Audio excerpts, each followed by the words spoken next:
décès d'Arnaud Beltrame en service a eu un impact très fort dans nos rangs.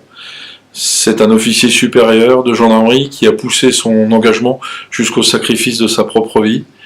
Et nous avions naturellement aujourd'hui une pensée pour lui, mais aussi pour sa famille, pour les victimes civiles, pour notre camarade CRS qui a été blessé, et pour les autres blessés de cet acte odieux commis dans la région de Carcassonne. Cet acte nous encourage à poursuivre notre lutte sans relâche contre le terrorisme sous toutes ses formes. Dans ses formes les plus aveugles, nous avons affaire à des gens dont le rapport à la vie est différent du nôtre et qui sont capables de commettre l'irréparable. Cet acte a fait l'objet de nombreux témoignages de la part de la population civile et nous sentions qu'il y avait une véritable envie de venir partager avec nous cette commémoration. C'est pour cette raison que, tout en respectant des mesures de sécurité, nous avons permis aux Dijonnais civils, ou de la région dijonnaise plus largement, de la Bourgogne, de la Côte d'Or, de venir partager cette commémoration avec nous, car je pars d'un postulat, c'est que aujourd'hui la lutte contre le terrorisme n'est pas que l'affaire des services de police et de gendarmerie, c'est l'affaire de l'ensemble des services,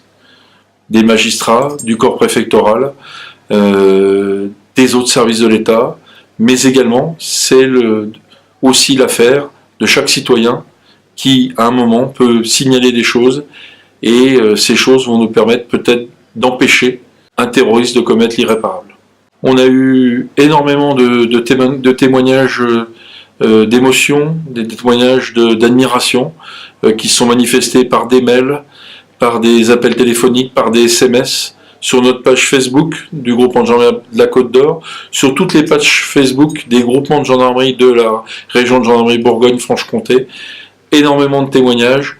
Dans toute la Bourgogne, les brigades de gendarmerie ont vu accrochés sur leur grille des bouquets de fleurs avec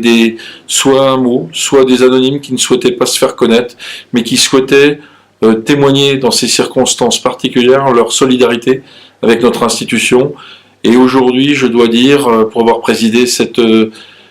commémoration, que ça fait chaud au cœur au chef que je suis, mais ça fait chaud au cœur aussi de l'ensemble des gendarmes de voir que dans l'épreuve, il y a l'union sacrée et que tous les citoyens sont prêts à s'unir avec nous pour mieux lutter contre un phénomène qui porte atteinte